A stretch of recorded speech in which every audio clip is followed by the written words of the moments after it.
നമ്മുടെ നാട്ടിൽ കഞ്ചാവ്, പോച്ച എന്നൊക്കെ പറയുന്ന മാരുവാന എന്ന് പറയുന്ന അല്ലെങ്കിൽ വീഡ്, ഗ്രാസ് എന്നൊക്കെ അറിയപ്പെടുന്ന ആ വസ്തുവിനെ കുറിച്ചിട്ടാണെന്ന് പറയാൻ വിചാരിക്കുന്നത്. കൂടുതലും കണ്ടുവരുന്നത് ഈ സാധനം ചുരുട്ടി വലിക്കുക എന്നുള്ളതാണ്. പുറത്തൊക്കെ ഇപ്പോൾ കുറേ പേരൊക്കെ അല്ലെങ്കിൽ നമ്മുടെ നാട്ടിൽ തന്നെയും കുറേ പേരൊക്കെ വേപ്പ് ചെയ്യുക അല്ലെങ്കിൽ ഇതിൻ്റെ വേപ്പർ ഉപയോഗിക്കുക തുടങ്ങിയ കാര്യങ്ങളിലേക്ക് മാറിയിട്ടുണ്ട്. എന്താണ് മാരുവാന എന്ന് ചോദിച്ചു കഴിഞ്ഞാൽ നമുക്കറിയാം, ട്രോപ്പിക്കലായിട്ടുള്ള സ്ഥലങ്ങളിലെല്ലാം കാണുന്ന വളരുന്ന ഒരു ചെടിയാണ് മാരുവാന എന്ന് പറഞ്ഞു കഴിഞ്ഞാൽ. ഈ മാരുവാനയുടെ അല്ലെങ്കിൽ നമ്മുടെ കഞ്ചാവ് ചെടിയുടെ 1985 ശേഷം ഇന്ത്യയിൽ നിരോധിച്ച ഒരു ചെടിയാണ്. പക്ഷേ ഈ അടുത്ത കാലത്ത് നമുക്കറിയാൻ പറ്റുന്ന ഒരു കാര്യം എന്ന് വെച്ച് കഴിഞ്ഞാൽ യുണൈറ്റഡ് സ്റ്റേറ്റ്സിലായാലും ഒരു 38ഓളം സ്റ്റേറ്റ്സിൽ ഇത് മരുന്നായിട്ട് ഉപയോഗിക്കാമെന്നും ഒരു 25ഓളം സ്റ്റേറ്റ്സിലെങ്കിലും റിക്രിയേഷണൽ പർപ്പസിന് വേണമെങ്കിലും, അതായത് ചുമ്മാ ഒരു കാഷ്വലായിട്ട് വേണമെങ്കിൽ സിഗരറ്റ് വലിക്കുന്നത് പോലെ ഒരു സ്മോക്ക് ചെയ്യാൻ പറ്റുന്ന ഒരു രീതിയിലും ലീഗലൈസ് ചെയ്തിട്ടുണ്ട്. അതുപോലെ തന്നെ ഇപ്പോൾ ഇന്ത്യയിൽ എടുത്ത് നോക്കുകയാണെന്നുണ്ടെങ്കിൽ നമുക്കിപ്പോൾ ഹിമാചലിലൊക്കെ പോയി കഴിഞ്ഞ് കഴിഞ്ഞാൽ അല്ലെങ്കിൽ ഹിമാചലിനെ പറ്റിയൊക്കെ നമ്മൾ ആലോചിക്കുമ്പോൾ കൂടുതലും വരുന്നത് ആപ്പിൾ തോട്ടങ്ങളും കാര്യങ്ങളൊക്കെ ആണെന്നുണ്ടെങ്കിൽ ഭാവിയിൽ ഒരുപക്ഷെ കഞ്ചാവ് തോട്ടങ്ങൾ ഉണ്ടാകാനുള്ള ഒരു സാധ്യത ഉണ്ടെന്നുള്ളതാണ്. അതായത് ഉത്തരാഖണ്ഡിലും യു പിയിലും മധ്യപ്രദേശിൻ്റെ സ്ഥലത്തുമൊക്കെ ഇൻഡസ്ട്രിയലായിട്ട് അല്ലെങ്കിൽ മെഡിസിനൽ പർപ്പസിനായിട്ട് അല്ലെങ്കിൽ ശാസ്ത്രീയമായ പരീക്ഷണങ്ങൾ നടത്താനൊക്കെ ഇവിടെയൊക്കെ കഞ്ചാവ് വളർത്താനുള്ള ഒരു പെർമിറ്റ് കിട്ടി വരുന്ന, സർക്കാർ തലത്തിൽ തന്നെ പെർമിറ്റ് കിട്ടി വരുന്ന ഒരു കാലവും കൂടിയാണ്. ഇപ്പോൾ നമ്മുടെ നാട്ടിൽ ഇപ്പോഴും റിക്രിയേഷണൽ പർപ്പസിന് ഉപയോഗിക്കാറായിട്ടില്ലെങ്കിലും മെഡിസിനൽ പർപ്പസിന് അല്ലെങ്കിൽ സയൻറ്റിഫിക് റിസർച്ചിൻ്റെ പർപ്പസിന് വളർത്താം എന്നുള്ളൊരു രീതിയിലേക്ക് വന്നിട്ടുണ്ട്. ഓൺലൈനായിട്ട് പോലും CBD ഓയിൽ, അതായത് ഇതിൽ നിന്ന് എടുക്കുന്ന CBD ഓയിലും മറ്റുമൊക്കെ പല ഔഷധം എന്നുള്ള രീതിയിൽ വിൽക്കുന്നുമുണ്ട്. അപ്പോൾ എന്താണ് ഇന്ന് കഞ്ചാവിനെ കുറിച്ച് ഇത്രയും വാചാലനാവാനുള്ള കാര്യം എന്ന് നിങ്ങൾ ചോദിക്കുകയാണെന്നുണ്ടെങ്കിൽ കുറച്ച് പുതിയ പഠനങ്ങൾ വന്നിട്ടുണ്ട് എന്നുള്ളതാണ്. അതായത് കഞ്ചാവ് ചെടി ടീനേജേഴ്സ് അല്ലെങ്കിൽ അഡോളസെൻ്റ് ആയിട്ടുള്ള കുട്ടികൾ ഉപയോഗിക്കുമ്പോൾ ഉണ്ടാകാൻ സാധ്യതയുള്ള കുറച്ച് പ്രശ്നങ്ങളെ കുറിച്ചിട്ടാണ്. ഇതിനു മുമ്പ് നമ്മൾ MDMAയുടെ വീഡിയോ ചെയ്തപ്പോൾ തന്നെ താഴെ കുറേ പേര് വന്ന് കമൻറ്റ് ചെയ്തതാണ്, നിങ്ങൾ എന്തുകൊണ്ട് ഇത് ഉപയോഗിക്കരുത് എന്ന് പറയുന്നു എന്നൊക്കെ പറഞ്ഞിട്ട്, ഉപയോഗിക്കരുതെന്ന് എന്തുകൊണ്ട് പറഞ്ഞില്ല എന്നൊക്കെ പറഞ്ഞ് കുറേ പേര് ചോദിച്ചതാണ്. നമ്മുടെ ഉദ്ദേശം എന്ന് പറയുന്നത് സയൻസ് എന്താണ്, അതിൻ്റെ പിന്നിലുള്ള സയൻസ് അല്ലെങ്കിൽ എന്താണത് ശരീരത്തിൽ സംഭവിക്കുന്നത്, ശാസ്ത്രീയമായി ഗവേഷണങ്ങളുടെ അടിസ്ഥാനത്തിൽ നമ്മൾ എന്താണ് മനസ്സിലാക്കിയിട്ടെന്നുള്ളത് കമ്മ്യൂണിക്കേറ്റ് ചെയ്യുക എന്നുള്ളത്, ആരെയും ഉപദേശിക്കുകയോ നന്നാക്കുകയോ അല്ലെങ്കിൽ എന്താണ് എന്നുള്ളത് പറയുകയല്ലാതെ എന്താവണം എന്ന് പറയുന്ന പരിപാടി നമുക്കില്ല എന്നുള്ളത് കൊണ്ട് തന്നെയാണ് അതിനകത്ത് അങ്ങനെ ഒരു ഉപദേശമായിട്ട് പറയുന്നത്. ഇതിനകത്തുള്ള കാര്യങ്ങൾ കേട്ടിട്ട് നിങ്ങൾക്ക് സ്വയം തീരുമാനിക്കാവുന്നതാണ് എന്നുള്ളതാണ്. അപ്പോൾ എന്താണ് ഈ പുതിയ പഠനങ്ങൾ എന്ന് പറഞ്ഞു കഴിഞ്ഞാൽ അതിനകത്ത് പ്രധാനമായിട്ടുള്ള ഒരു കാര്യം എന്ന് പറഞ്ഞു കഴിഞ്ഞാൽ US നടന്ന ഒരു സർവേയിൽ നിന്ന് മനസ്സിലാക്കുന്ന ഒരു 12 മുതൽ ഒരു 19 വയസ്സ് വരെയുള്ള കുട്ടികളുടെ കാര്യമാണ് കൂടുതലും പറയുന്നത്.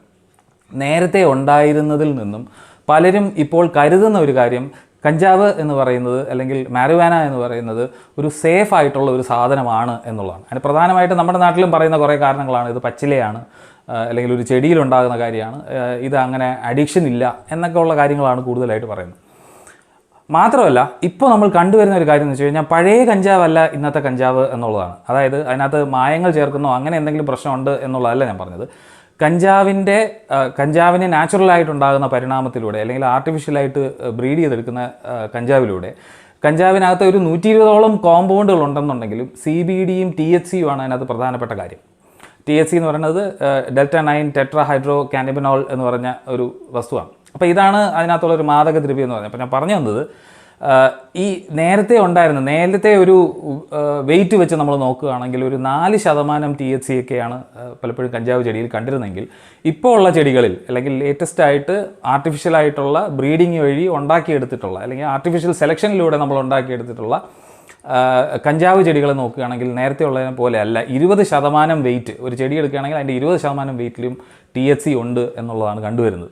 THC എന്ന് പറയുന്നതാണ് നമുക്കിതിനകത്ത് കിക്ക് ഉണ്ടാക്കുന്ന അല്ലെങ്കിൽ ആ ഒരു അനുഭവം ഉണ്ടാക്കുന്ന ആ ഒരു വസ്തു എന്ന് പറയുന്നത്. അപ്പോൾ പലപ്പോഴും ഇതിന് മുമ്പുള്ള ജനറേഷൻ ഉപയോഗിച്ചുകൊണ്ടിരുന്നവരും ഇതിനെ വളരെ ലൈറ്റായിട്ടാണ് കാണുന്നത്. അതിൻ്റെ കാരണം എന്താണെന്ന് വെച്ച് കഴിഞ്ഞാൽ കുട്ടികൾ ഉപയോഗിക്കുന്നത്, ഇപ്പോൾ കുട്ടികളുടെ ഇടയിൽ തന്നെ നടത്തിയ സർവേയിൽ മനസ്സിലാക്കുന്നത് ഒരു 35% കുട്ടികളെങ്കിലും വിചാരിക്കുന്നത് അത് അത്ര വലിയ പ്രശ്നമുള്ള സാധനമല്ല അല്ലെങ്കിൽ സേഫ് ആയിട്ടുള്ള ഒരു സാധനമാണ്. കാര്യം ഇത് മരുന്നായിട്ട് പോലും മെഡിസിനൽ പർപ്പസിന് ഉപയോഗിക്കുന്നു എന്നൊക്കെ ഉള്ള കാരണം കൊണ്ടാണ്. എന്താണ് ഈ ഒരു ചിന്തയുടെ പ്രത്യേകത എന്ന് വെച്ച് കഴിഞ്ഞാൽ, എന്താണ് ഈ മെഡിക്കൽ മാരുവാന യൂസ് എന്നുള്ളത് പലരും ആരോഗ്യം ഉണ്ടാക്കാനായിട്ട് കഴിക്കുന്ന ഒരു മരുന്നോ കാര്യങ്ങളൊന്നുമല്ല. പലപ്പോഴും ടെർമിനൽ ഇൽനെസ് ഉള്ള രോഗങ്ങൾ, ഇപ്പോൾ ക്യാൻസറിൻ്റെ അവസാനത്തെ സ്റ്റേജ് മോർഫിനൊക്കെ കൊടുക്കുന്നത് പോലെ ഉള്ള അവസ്ഥയിൽ എത്തുന്നതിന് മുമ്പ് പെയിൻ റിലീഫിനായിട്ട് ഉപയോഗിക്കുന്നു എന്നുള്ളതാണ്.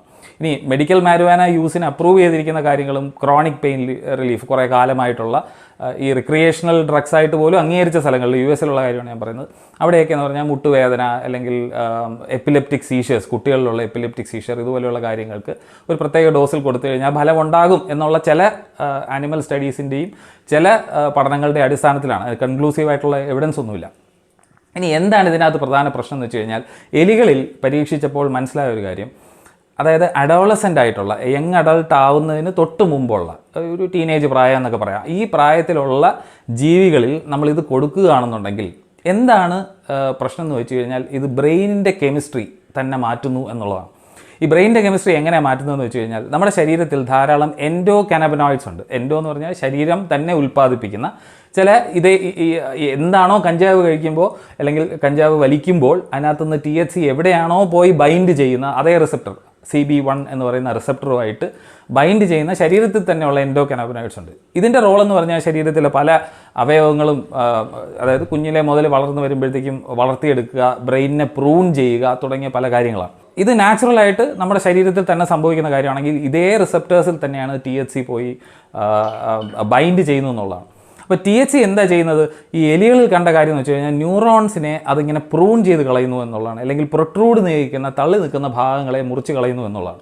മാത്രമല്ല വേറൊരു ഷോക്കിംഗ് ആയിട്ടുള്ളൊരു കാര്യം എന്ന് വെച്ച് കഴിഞ്ഞാൽ, ഈ ഡെവലപ്മെൻ്റൽ ആയിട്ടുള്ള ആ ഒരു സ്റ്റേജിൽ അഡോളസൻ പീരിയഡിൽ കഴിക്കുന്ന കുട്ടികളിൽ ബ്രെയിനിലുള്ള CB1 റിസപ്റ്റേഴ്സ് തന്നെ കുറഞ്ഞു പോകുന്നു എന്നുള്ളതാണ് പുതിയ പഠനങ്ങൾ കാണിക്കുന്നത്. അപ്പോൾ എന്താണ് അതും പ്രത്യേകിച്ച് പ്രീ ഫ്രോണ്ടൽ കോർട്ടക്സിൽ. ഈ പ്രീ ഫ്രോണ്ടൽ കോർട്ടക്സ് എന്ന് പറയുന്നത് നമുക്കറിയാം മെമേലിയൻ ബ്രെയിനിൽ അല്ലെങ്കിൽ സസ്തനികളുടെ മസ്തിഷ്കം എടുത്ത് നോക്കിക്കഴിഞ്ഞാൽ വളരെ കാര്യങ്ങൾ, ഇപ്പോൾ ക്രിട്ടിക്കലായിട്ടുള്ള ചിന്തിക്കാനുള്ള കഴിവ്, ആങ്സൈറ്റിയെ കൺട്രോൾ ചെയ്യാനും അല്ലെങ്കിൽ ആങ്സൈറ്റി ആവശ്യമുള്ളപ്പോൾ ഉണ്ടാകുക, ഇതുപോലെയുള്ള കാര്യങ്ങൾ ഇതിനെയൊക്കെ നിയന്ത്രിക്കാനുള്ള ഒരു കഴിവ്, റിസ്ക് അനാലിസിസ് നടത്തുക, ഇപ്പോൾ പ്രത്യേകിച്ച് സ്പീച്ചുമായിട്ട് ബന്ധപ്പെട്ട ഏരിയ, ഇപ്പോൾ ബ്രോക്കാസ് ഏരിയ എന്നൊക്കെ പറയുന്നതൊക്കെ പ്രീ ഫ്രോണ്ടൽ കോർട്ടക്സുമായിട്ട് ബന്ധപ്പെട്ടിട്ടാണ് നമ്മൾ മനസ്സിലാക്കുന്നത്.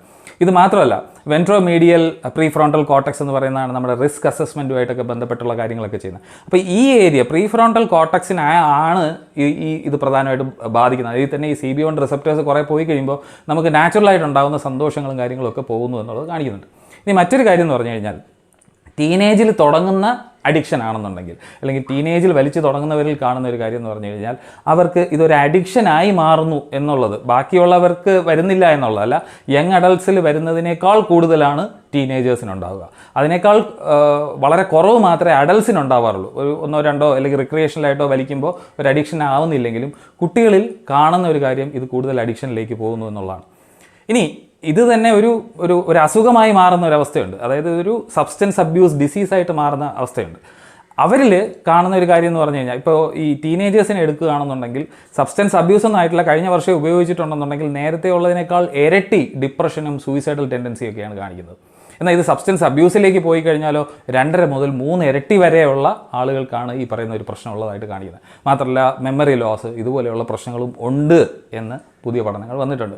ഇത് ജാമയിലൊക്കെ വന്നിട്ടുള്ള നല്ല പഠനങ്ങൾ തന്നെയാണ്. ഞാൻ ആ പഠനങ്ങളുടെ എല്ലാ ലിങ്ക് താഴെ കൊടുക്കുന്നതായിരിക്കും. നിങ്ങൾ പറ്റുമെങ്കിൽ സമയം ഇരുത്തി ഒന്ന് വായിക്കുക, ആ സർവേയും ബാക്കിയുള്ള കാര്യങ്ങളൊന്ന് നോക്കുക. അപ്പോൾ ഞാൻ പറഞ്ഞു വരാനുള്ള കാര്യം എന്ന് വെച്ചാൽ, നമ്മുടെ നാട്ടിലായിരുന്നാലും ഇതൊരു പച്ച മരുന്നല്ലേ അല്ലെങ്കിൽ ഒരു പച്ച ചെടിയല്ലേ, ഇങ്ങനെ പോട്ടെ എന്നുള്ള രീതിയിലൊക്കെ, അല്ലെങ്കിൽ വളരെ ലൈറ്റായിട്ട് ഇത് MDMAയോ കൊക്കൈനോ അല്ലെങ്കിൽ ബാക്കിയുള്ള കെമിക്കൽ ഡ്രഗ്സ് പോലെയൊന്നും അല്ല, ഇത് ഭയങ്കര ഹെർബലാണ് എന്ന് വിചാരിച്ച് ഉപയോഗിക്കുന്ന ഒരുപാട് പേരുണ്ട്. പലപ്പോഴും തുടങ്ങുന്നത് ടീനേജ് പ്രായത്തിൽ തന്നെ ആയിരിക്കും. അപ്പോൾ അതിനുള്ള ഒരു പ്രശ്നം ആണ് ഞാൻ പറയുന്നത്. കാര്യം ഇന്ത്യയിലും ഈ പറഞ്ഞ പോലെ കൾട്ടിവേഷനും ഇൻഡസ്ട്രിയലായിട്ടുള്ള കൾട്ടിവേഷനും സയൻറ്റിഫിക് റിസർച്ചിന് വേണ്ടിയിട്ടുള്ള ഫാംസും ഒക്കെ വരുമ്പോൾ നാച്ചുറലി സംഭവിക്കാനുള്ള സാധ്യത, ഇത് നോർമലൈസ് ചെയ്യണം അല്ലെങ്കിൽ റിസ്ക് ഫ്രീ ആണ് എന്നുള്ളൊരു ടെൻഡൻസി നമുക്ക് വരാനുള്ളൊരു സാധ്യതയുണ്ട്. പക്ഷേ പുതിയ പഠനങ്ങൾ കാണിക്കുന്ന അങ്ങനെ ദോഷം ഒന്നും ഇല്ലാത്തൊരു സാധനം അല്ല എന്നുള്ളതാണ്. മാത്രമല്ല പഴയതുപോലെയല്ല, 95% വരെ THC ഉള്ള അതിൻ്റെ എക്സ്ട്രാക്റ്റുകൾ ആളുകൾ ഉപയോഗിച്ച് വേപ്പ് ചെയ്യുന്നു എന്നുള്ളതാണ് പുതിയ പഠനങ്ങൾ കാണിക്കുന്നത്. അപ്പോൾ വളരെ കോൺസെൻട്രേറ്റഡ് ആയിട്ടുള്ള ഫോമിൽ, നമ്മൾ ഇതുവരെ ഉപയോഗിക്കാത്ത രീതിയിലുള്ള കോൺസെൻട്രേഷനുള്ള ഫോമിൽ ഇന്ന് കഞ്ചാവ് അവൈലബിൾ ആയിട്ടുണ്ട് എന്നുള്ളതാണ് ഇതിനകത്തുള്ള പ്രശ്നം. അപ്പോൾ കൊച്ചു കുട്ടികൾ അല്ലെങ്കിൽ വളർന്നു വരുന്ന കുട്ടികൾ ഇപ്പോൾ ഇവിടെ ഇപ്പോൾ റിക്രിയേഷന് വേണ്ടിയിട്ട് ലീഗലൈസ് ചെയ്തതെന്ന് തന്നെ ഇരിക്കട്ടെ, നമ്മൾ പറഞ്ഞല്ലോ 85-ലാണ് അത് ഇല്ലാതാക്കിയത്. ഇപ്പോഴും വൈഡ്ലി യൂസാണ്. നോർത്ത് ഇന്ത്യയിലൊക്കെ പല ഭാഗത്തും പോയി കഴിഞ്ഞാൽ, ഉത്തരാഖണ്ഡിലൊക്കെ പോയി കഴിഞ്ഞാൽ നിങ്ങൾക്ക് കാണാൻ പറ്റുന്ന ഒരു കാര്യമാണ്. പക്ഷേ ഈ 85 ശേഷം നിരോധിച്ച് കഴിഞ്ഞിട്ട് വീണ്ടും ഒരു മെഡിക്കൽ പർപ്പസിന് അല്ലെങ്കിൽ റിക്രിയേഷണൽ പർപ്പസിന് വേണ്ടി ഇനി റീഇൻട്രൊഡ്യൂസ് ചെയ്യുകയാണെങ്കിലും ഈ പറയുന്ന പഠനങ്ങളൊക്കെ വളരെ വാലിഡാണ്. ഇപ്പോൾ പണ്ട് ഇതിനു മുമ്പ് ഒരു കാര്യം പറഞ്ഞ പോലെ പറഞ്ഞു, ആനിമൽ സ്റ്റഡീസ് എന്ന് പറഞ്ഞു കഴിഞ്ഞാൽ ക്വാളിറ്റി കുറഞ്ഞ സ്റ്റഡീസ് അല്ലേ, അപ്പോൾ നമ്മൾ സീരിയസ് ആയിട്ട് എടുക്കണോ എന്നുള്ളത്. ഈ ആനിമൽ സ്റ്റഡീസിനെ നമ്മളൊരു മരുന്ന് ഉപയോഗിക്കാനായിട്ട് ഒരു അസുഖത്തിന് കഴിക്കേണ്ട ഒരു മരുന്ന് എന്നുള്ളതിന് ആനിമൽ സ്റ്റഡീസിനെ എത്രത്തോളം സീരിയസ് ആയിട്ട് എടുക്കണം എന്നുള്ളത് നമുക്ക് രണ്ടാമത്തെ ചോദ്യമാണ്. കാര്യം മനുഷ്യരിൽ പരീക്ഷിച്ച് ഫേസ് 3 ട്രയലൊക്കെ കഴിഞ്ഞിട്ട് നമ്മൾ എടുത്താൽ മതി. പക്ഷേ ഒരു ടോക്സിക് ആയിട്ടുള്ള ഒരു കാര്യമാണ്, അല്ലെങ്കിൽ നമുക്കൊരു നെഗറ്റീവ് എഫക്റ്റ് ഉണ്ടാക്കുന്ന ഒരു കാര്യമാണ് ഇത് എന്നുണ്ടെങ്കിൽ ഈവൻ ആനിമൽ സ്റ്റഡീസിനെ നമ്മൾ സീരിയസ് ആയിട്ട് എടുക്കണം. ഒരു റിസ്ക് എടുക്കാതിരിക്കുക എന്നുള്ളതാണ് അവിടെ ചെയ്യുന്നത് ഏറ്റവും നല്ല കാര്യം. അപ്പോൾ കൂടുതൽ പഠനങ്ങൾ വരട്ടെ.